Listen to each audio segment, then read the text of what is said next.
Hello everyone, Merrick here with A Healthy World for All, and I am here with you now showing you one of my recipes, and this is called Vegan Mexican Fiesta Feast. And I call it a feast because even though it looks like a salad, it's very versatile, so you can make this in many different ways, and I'll show you that as we go along. And this is going to be pretty much raw food that I'm using.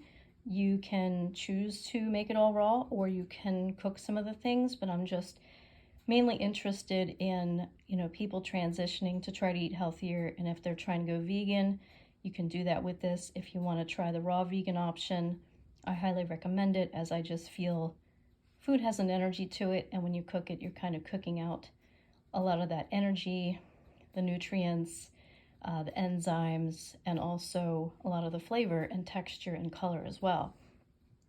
So that's why I'm making this a raw vegan version of it. But if you're making strides to be vegan, I am applauding that, and I will help you 100% transitioning to that and or raw vegan. I guess I should say I'm actually raw vegan because I do use raw honey in my recipes sometimes, which you will see, and that's to use in place of sugar because raw honey has benefits, whereas processed sugar doesn't really have any. So let's get started. And the other thing about the recipes that I will present in my videos is that they're great for weight loss. These are low-calorie foods, low in fat, if any fat at all. So it's great for weight loss. They're high in fiber, very high in nutrition as well. And like I said, anything I make here is very versatile, so you can always change something for something else if you don't like an ingredient, or you can leave something out if you are allergic or don't like it. So here we go. So in this recipe here, I have chopped up the ingredients using a food chopper.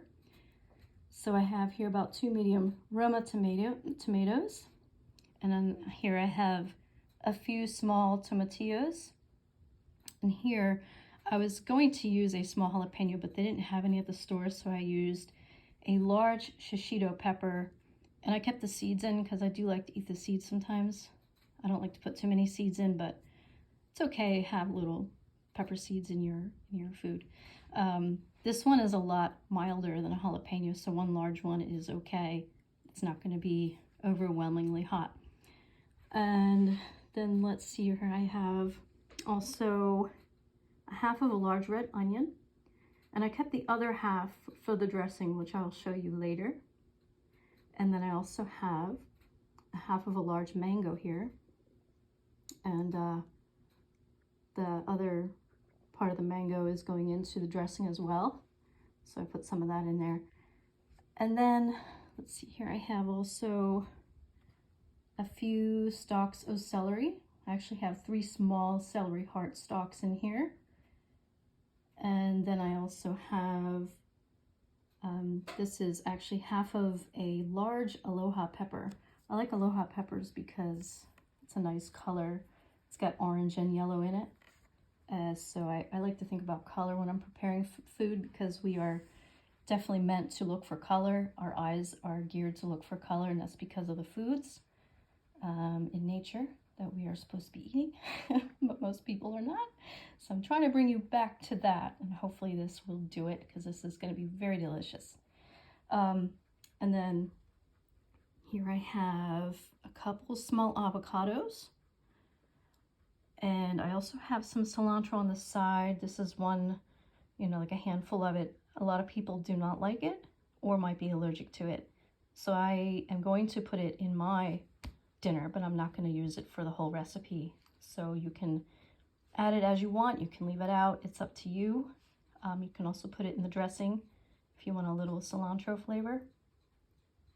And then I have here about 15 to 16 ounces of chickpeas, also known as garbanzo beans, and you can use other beans in place of this if you prefer, but I use these because they're low calorie and I love the taste of them. They make a great snack and they're very versatile.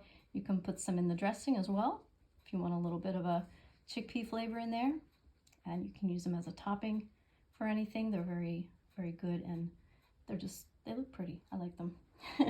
So these are the main ingredients that are going to make up the portion on top of the greens. So basically, when you see the salad in its finished form, you'll see that you can select whatever kind of bed of greens that you want, and then you're going to add these toppings on there, and then you're going to put your dressing on top. So let's get started with the dressing. So here we have the ingredients that I'm going to be using to make the dressing. I'm going to be blending this up in a high-speed blender. So I have here, I have about a 1/3 cup of the red onion, and then I have about a 1/2 of the large aloha pepper. I have a small stalk of celery. I have a 1/2 a small avocado, and I also have a 1/2 a mango, and I think unfortunately there's only a 1/4 of the mango because I ate it. I'm sorry, but if you need it to be sweeter, you can always add more honey. And also what's going to go in here is a dash or 2 of cayenne pepper. I also have some, this is about a few tablespoons of coconut aminos, and 1 lemon. I'm going to squeeze the juice out of this and use that.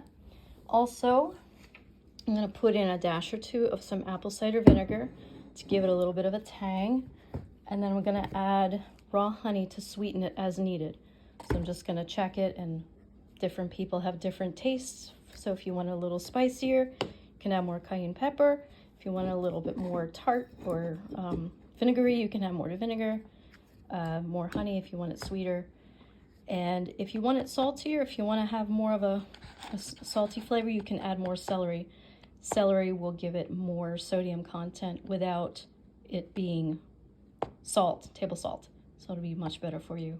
So I'm going to blend this up, and you're going to see the dressing when I'm done. I have the dressing here that I blended up, and I'm really happy with the way it came out. I just tasted it, and it is fabulous. I forgot to tell you to add some water to make it the consistency you want. I put in about anywhere from a 1/4 to a 1/2 a cup of water. So I'm just going to pour it in this bowl so you can see it's pretty much like a salad dressing, but just fresh. It's got a nice tangy, fruity flavor to it. It's delicious. So now I'm going to assemble the salad, and I'm going to show you what it looks like, and then put the dressing on and tell you about different things you can do with this. It's so easy to eat this way. It is so easy. I'm going to show you. It's done, folks. So here is the salad in its complete form. It's actually a vegan Mexican Fiesta Feast. It's more than a salad because you're getting everything you need in this salad. You're getting all your nutrients, you're getting your fiber. Yeah, it's just amazing. So everything is on a bed of greens, and I chose spring mix because I like it. It's got a lot of things in there that are really good for you. And so now I'm just gonna put some of the dressing on, and I have it in a bowl, so bear with me. This might not be very graceful, but okay, it's better than I thought. I don't want to put too much on. Oh my goodness. Don't want it to be like a soup. So there it is with the dressing on top, and if you want, you can garnish it with a little cayenne pepper, maybe some cilantro if you like cilantro. So there it is. And it's very versatile. So if you don't want to have this as a salad, you can take those ingredients that I put on top of here, and you can make a wrap. So you can get collard greens and do collard wraps. I can show you how to do that in an upcoming video. You can also make this, you can get some zucchini and make zucchini noodles and make a zucchini pasta out of this. Without the greens, of course. You can use the zucchini as the bed and then put those toppings on top and then the sauce. Or this is good for leftovers. If you have leftovers of this, you can blend it up and make a blended salad and drink that. I know it sounds silly, but for that I might add a little more stuff to it just to make it taste a little, maybe a little sweeter or something like that. Or you can do a stew. So you can make like a raw vegan stew out of this and just blend this up and then put various things on top for the toppings. And all those things I can show you in upcoming videos, but I just wanted to show you this so you can see how beautiful this looks. So I'm gonna now devour this. And yeah, it's tasty. I've already had some. It's really good. So try it out, enjoy, and ask me any questions if you have any. And if you are transitioning to vegan or raw vegan and you would like advice or help with that, let me know. You can reach out to me and I'd be happy to help and answer any questions. So take care. Peace.